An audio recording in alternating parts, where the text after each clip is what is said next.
आगे नंबरिंग। नमस्कार बच्चों, जैसा कि आप सभी को मालूम है कि कल हम लोगों ने मैकाले का विवरण पत्र पढ़ा था। आज हम लोग करेंगे वुड का घोषणा पत्र। हेडिंग डाल लीजिएगा वुड का घोषणा पत्र। वुड का घोषणा पत्र और इसका जो समय था वो था 1854, 1854। 1854 में वुड ने अपना घोषणा पत्र दिया। 19 जुलाई 1854, वो भी लिख लीजिएगा, पूरी डेट लिख लीजिएगा। 19 जुलाई 1854। देखो, इसे थोड़ा सा समझने की कोशिश करेंगे। पहले क्या है, हम लोगों ने इससे पहले अभी पढ़ा था कि इससे पहले की जो हम लोग रिपोर्ट की बात कर रहे थे, हमने मैकाले का विवरण पत्र पढ़ा था और मैकाले के विवरण के पत्र के बाद आया था एडम्स रिपोर्ट। मैकाले ने अपने विवरण पत्र 1833 में लागू की गई थी सिफारिशें, चीजों को रखा गया था 1833 में, है ना, और 35 में लागू हो गया था। लेकिन 1833 के ठीक 20 साल बाद, क्योंकि अंग्रेजी शासन प्रणाली में उस समय की यह व्यवस्था थी कि हर 20 साल के बाद एक नई शिक्षा नीति का उद्गम होता था, और ठीक 20 साल के बाद इन्होंने एक नई शिक्षा नीति को लागू किया, जिसमें इन्होंने जो मुख्य व्यक्ति था वो सर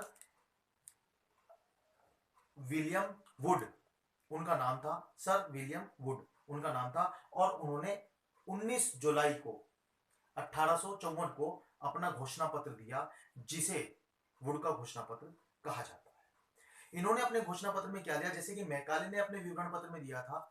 मैकाले का जो विवरण पत्र था, उन्होंने उसमें मुख्यतः अंग्रेजी भाषा पर बल दिया था। उन्होंने कहा भारत में जो भारतीय भाषा थी उसका उन्होंने विरोध किया, संस्कृत भाषा का विरोध किया। उन्होंने किस चीज पर बल दिया था? केवल अंग्रेजी भाषा पर। परंतु इन्होंने उसमें थोड़ा सा लीनियंसी, उसमें थोड़ा सा लचीलापन लाए, और इन्होंने भारतीय भाषा के साथ साथ अंग्रेजी भाषा को भी महत्व दिया। यानी इन्होंने क्या किया, जो वुड का घोषणा पत्र था उसमें इन्होंने थोड़ा सा लचीलापन ले आए हैं, और जबकि मैकाले का जो विवरण पत्र था उसमें सिर्फ और सिर्फ अंग्रेजी शिक्षा पर बल दिया गया था। तो यानी वुड को हम कह सकते हैं कि वुड ने भारतीय शिक्षा को, भारतीय साहित्य को ध्यान में रखा, और उन चीजों को फॉलो करते हुए ये अपना एक इन्होंने विवरण पत्र प्रस्तुत किया, एक इन्होंने अपना घोषणा पत्र प्रस्तुत किया, और वो तारीख थी 19 जुलाई 1854। तो इसीलिए, क्योंकि वुड ने ही ये सारा कार्यभार संभाला था, वुड ने ही सारा कुछ किया था, इसलिए इसे वुड का घोषणा पत्र कहा जाता है। ठीक है बच्चों, लिख लीजिएगा इसमें शिक्षा का प्रशासन एवं वित्त। मेन हेडिंग डालकर लिखिएगा शिक्षा का प्रशासन एवं वित्त। यानी कि उस समय वुड का घोषणा पत्र मैंने आपको बता दिया ये था, और इसके बाद इसमें वित्त की व्यवस्था कौन करता था, प्रशासन की व्यवस्था कौन करता था, वो लिख लीजिएगा। जो प्रशासनिक व्यवस्था थी, वो सहायता अनुदान राशि जो भी थी वो सिर्फ और सिर्फ गवर्नमेंट से प्राप्त होती थी, और जो प्रशासन था वो भी सारा गवर्नमेंट का था। जो राज्य सरकार थी उन्हीं का, या ये कहें कि कंपनी जो थी, जो फेडरल गवर्नमेंट थी उस समय की, ब्रिटेन गवर्नमेंट, उन्होंने कंपनी को जो अधिकार दिए हुए थे, कंपनी ही, यानी कि हम कह सकते हैं कि जो फेडरल गवर्नमेंट थी उन्हीं के हाथ में पूरा अधिकार था, और वही इस शिक्षा प्रणाली को पूरी को देखते थे। वही सारा लेन देन करते थे कि शिक्षा में कहाँ किस तरह की जरूरत है, किस तरह के पैसे को कहाँ एडजस्ट करना है, सब उन्हीं के अनुसार होता।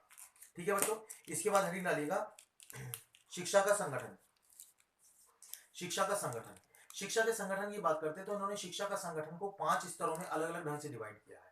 सबसे पहले इन्होंने बताया प्राथमिक स्कूल होने चाहिए, फिर इसके बाद इन्होंने बताया मिडिल स्कूल होने चाहिए, मिडिल स्कूल के बाद इन्होंने बताया हाई स्कूल होने चाहिए, हाई स्कूल के बाद कॉलेज, और कॉलेज के बाद विश्वविद्यालय।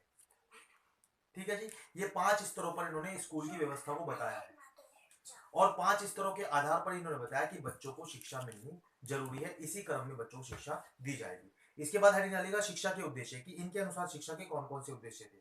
नंबर 1 लिखिएगा मानसिक विकास करना, बौद्धिक विकास करना, चारित्रिक विकास करना, नैतिक मूल्यों का विकास करना, ज्ञान का विकास करना, अंग्रेजी भाषा के साथ साथ भारतीय भाषा की शिक्षा भी देना, और लिख लीजिएगा विज्ञान शिक्षा पर बल। ठीक है जी, तो उन्होंने उस समय जो शिक्षा प्रणाली थी उसमें थोड़ा सा इन्होंने इन चीजों को ध्यान में रखते हुए शिक्षा के अपने उद्देश्य दिए। ठीक है जी, इसके बाद निकालेगा पाठ्यचर्या, पाठ्यक्रम उनका किस प्रकार था। पाठ्यक्रम में लिखेगा इन्होंने, मैंने जैसे भी आपको बताया कि पाश्चात्य भाषा को के साथ साथ उन्होंने प्राचीन भाषा, भारत की जो भाषा थी, जो पहली भाषा थी, उस चीज का भी ध्यान रखा। यानी भारत की भाषा के साथ साथ अंग्रेजी भाषा दी जाए, यानी ये नहीं था सिर्फ कि अंग्रेजी भाषा ही दी जाए, बल्कि इसके साथ साथ भारतीय भाषा का भी इन्होंने समावेश बनाकर रखा। ठीक है जी, दूसरा लिखिएगा पाश्चात्य ज्ञान विज्ञान को विशेष स्थान। पाश्चात्य ज्ञान विज्ञान का मतलब पश्चात्य जो भाषा थी, पश्चात्य जो संस्कृति थी, यानी कि वेस्टर्न कल्चर जो था उसे भी इन्होंने फॉलो करने पर बल दिया। अंग्रेजी शिक्षा पर भी इन्होंने बल दिया। धार्मिक शिक्षा मैंने अभी आपको बताया कि इन्होंने धार्मिक शिक्षा में थोड़ा सा लचीलापन ये लेके आए थे, परंतु साथ साथ इन्होंने हर स्कूलों में बाइबल रखने के लिए भी बोला था। इन्होंने कहा कि हर स्कूल में बाइबल भी रखा जाए। ठीक है जी, धार्मिक स्वतंत्रता कर दी थी इन्होंने थोड़ी बहुत, लेकिन फिर भी इन्होंने अपनी जो शिक्षा थी उस शिक्षा को इन्होंने विशेषतः ध्यान रखते हुए इन्होंने अपनी शिक्षा प्रणाली को लागू रखा। ठीक है जी, इसके बाद है डालिएगा शिक्षण विधिया। बातें नहीं ओए, बातें नहीं। इसके बाद डालिएगा शिक्षण विधिया, और शिक्षण विधियों में लिखिएगा इनकी जो शिक्षण विधि थी, इन्होंने भारतीय देशी भाषा के साथ साथ अंग्रेजी भाषा पर भी बल दिया। भारतीय देशी भाषा और साथ साथ अंग्रेजी भाषा पर भी इन्होंने बल दिया। ठीक है जी, और इसके साथ साथ इन्होंने अंग्रेजी को ही शिक्षा का माध्यम रखा। प्राइमरी में तो इन्होंने कहा कि दोनों भाषाओं को मिलाकर बच्चों को पढ़ा सकते हैं, परंतु केवल अंग्रेजी भाषा पर ही बल दिया जाए। किसमें? जो उच्च स्तर पर है, केवल इंग्लिश मीडियम शिक्षा ही बच्चों को दी जाए। ठीक है जी, इसके बाद है डालिएगा शिक्षक यानी अध्यापक की क्या भूमिका थी इनके समय में।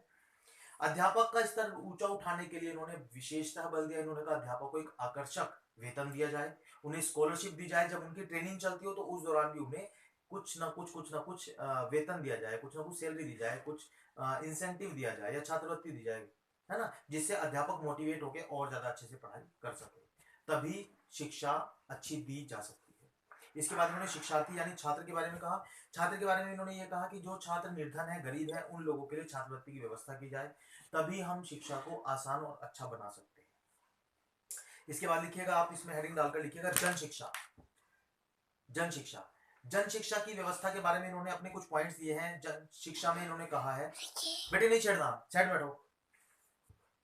जन शिक्षा के बारे में इन्होंने दिया है अपने नियम बताए। इन्होंने कुछ 5 चीजें बताई हैं कि जब बच्चों को जन शिक्षा दी जाए तो जब जन शिक्षा की बात करते हैं तो उसमें इन्होंने 5 चीजों पर बल दिया। एक तो उन्होंने नित्यानंदन सिद्धांत, जो कि किसने दिया था? मैकाले ने दिया था। फिल्ट्रेशन थ्योरी, उसका इन्होंने पूर्णतः निष्कासन कर दिया, उसे काटा कर दिया कि ये किसी भी प्रकार का ना दिया जाए।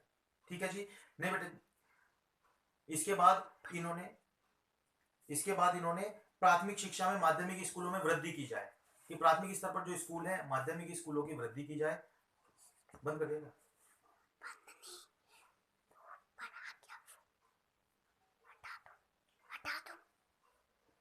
निर्धन छात्रों को छात्रवृत्ति दी जाए, जो निर्धन गरीब छात्र उन्हें छात्रवृत्ति दी जाए। देशी भाषा के साथ साथ मिशनरी भाषा, यानी कि जो इनकी अपनी मिशनरी भाषा थी, कौन सी भाषा थी? अंग्रेजी भाषा, उस चीज के ऊपर इन्होंने बल दिया। अपने यीशु मसीह की शिक्षा देने पर इन्होंने बल दिया। इन्होंने कहा ईसाई शिक्षा बच्चों को दी जाए, उसके ऊपर इन्होंने बल दिया। और इन्होंने कहा कि भाषा जो बच्चों को पढ़ाई जाए वो भारतीय भाषाओं के साथ साथ अंग्रेजी भाषा विशेषता बच्चों को जरूर पढ़ाई जाए। ठीक है जी, तो इन्होंने 4-5 पॉइंट बताए। इसके बाद हेडिंग डालेगा स्त्री शिक्षा। स्त्री शिक्षा, स्त्री शिक्षा के विषय में भी इन्होंने कहा कि स्त्रियों को और पुरुषों को सभी को बराबर अधिकार दिए जाएं। जो बालिकाएं गरीब हैं, जो उन बालिकाओं का विशेष ध्यान रखा जाए, उन्हें विशेष शिक्षा दी जाए, उन्हें छात्रवृत्ति की व्यवस्था भी उन लोगों के लिए की जाए जो गरीब लड़कियां। ठीक है जी, इसके बाद हेडिंग डालिएगा मुसलमानों के लिए शिक्षा, मुस्लिम शिक्षा। मुस्लिम शिक्षा का भी इन्होंने विशेष ध्यान रखा। इन्होंने मुसलमानों को भी कहा कि जो गरीब मुसलमान है उन लोगों को शिक्षा दी जाए, ताकि वो लोग आसानी से स्कूल में आए, छात्रवृत्ति उन लोगों को दी जाए, और विशेषतः स्कूल खोले जाए जो मुस्लिम समुदाय के लिए ही हो, ऐसी भी इन्होंने व्यवस्था की। ठीक है जी, इसके बाद आप हेडिंग डालिएगा व्यवसायिक शिक्षा। जब व्यवसायिक शिक्षा की बात करते हैं तो इन्होंने भारत में व्यवसायिक शिक्षा की ऐसा एक समय था कि जिस समय व्यवसाय की स्थिति अच्छी नहीं थी, उस समय इन्होंने शिक्षा में व्यवसाय के बारे में बात कहा कि शिक्षा में बच्चों को जो पढ़ाने वाली शिक्षा उसमें व्यवसाय शिक्षा बच्चों को जरूर दी जाए, जिससे बच्चे पढ़ाई पूरी करने के बाद अपनी आजीविका भी अच्छे ढंग से कमा सके। ठीक है जी, इसके बाद हेड डालिएगा गुरु का घोषणा पत्र की गुण कौन कौन से हैं और दोष कौन कौन से हैं। लिख लीजिए, नंबर 1 लिखिएगा, शिक्षा का उत्तरदायी सरकार पर था, यह गुण था उस समय का। शिक्षा विभाग की स्थापना इन लोगों ने सर्वप्रथम की थी। अनुदान राशि का शुभारंभ किया था, यानी अनुदान राशि विद्यालयों को, स्कूलों को अनुदान राशि दी जाए। और इसके साथ साथ अनुदान राशि के साथ साथ इन्होंने छात्रवृत्ति की योजना की। अध्यापकों के प्रशिक्षण के समय भी इन्होंने छात्रवृत्ति की बात की, और इन्होंने बच्चों के लिए भी छात्रवृत्ति के बारे में बात की। स्त्री शिक्षा के विषय में इनका मत स्पष्ट था। अध्यापक शिक्षा के बारे में इनका मत स्पष्ट था। व्यवसायिक शिक्षा के बारे में इनका मत स्पष्ट था। और इसके बाद आता है इसके दोष, हेडिंग डालकर लिख लीजिएगा इनके दोष कौन कौन से थे। दोष में लिखिएगा इस समय जो शिक्षा प्रणाली थी वो टोटल किसके हाथ में थी, ईस्ट इंडिया कंपनी के हाथ में थी। इस समय में अनुदान की जो राशि थी उसके लिए कठोर शर्तें इन्होंने रखी हुई थी कि कोई भी व्यक्ति, कोई भी स्कूल कॉलेज यदि उसे अनुदान राशि दी जाती है उसके पीछे कुछ कठोर नियम और कानून होंगे तभी उन्हें स्कॉलरशिप दी जाएगी। भारतीय भाषा के साथ साथ अंग्रेजी भाषा पर विशेष बल, ईसाई शिक्षा को प्रोत्साहन दिया जो कि गलत था, क्योंकि केवल एक ही भाषा या एक ही धर्म को प्रोत्साहन देना ठीक नहीं था। ठीक है जी। पाठ्यचर्या का कोई निश्चित कोई इन्होंने एक प्रारूप नहीं रखा कि बालकों को ये विषय पढ़ाया जाना चाहिए या इस तरह का बालकों को पढ़ाया जाना चाहिए, वो कोई इन्होंने निश्चित नहीं रखा, बल्कि सिर्फ इनका जो उद्देश्य था वो सिर्फ ईसाई मिशनरी शिक्षा का ही ज्ञान प्रचार प्रसार करना था और केवल शिक्षा का माध्यम अंग्रेजी करना था। क्योंकि प्राथमिक स्तर पर मैंने भी आपको बताया इन्होंने भारतीय भाषा के साथ साथ अंग्रेजी शिक्षा दोनों को जोड़ा, परंतु उच्च शिक्षा में केवल इन्होंने अंग्रेजी शिक्षा पर ही बल दिया। ठीक है बच्चों, तो ये था वुड का घोषणा पत्र जो कि 19 जुलाई 1854 को वुड ने रखा, इसीलिए इसे वुड का घोषणा पत्र कहा जाता है। आई होप कि आप लोगों को समझ में आया होगा कि वुड ने अपने घोषणा पत्र में क्या क्या चीजें बताई। सेम लगभग चीजें वही है जो मैकाले ने दी थी, वुड ने थोड़ा सा उसमें चेंज करके थोड़ी सी चीजें अपने वाली डाल दी और इन्होंने वुड का घोषणा पत्र के नाम से ये प्रकाशित हो गया। ठीक है जी, और यही शिक्षा में लागू हो चुका था उस समय। बहुत बहुत धन्यवाद, बहुत बहुत शुक्रिया। आई होप कि आप लोगों को सभी को जो मैंने बताया वो समझ में आया होगा। आप लोग ज्यादा से ज्यादा वीडियो देखिएगा, समझिएगा। बहुत बहुत धन्यवाद, बहुत बहुत शुक्रिया।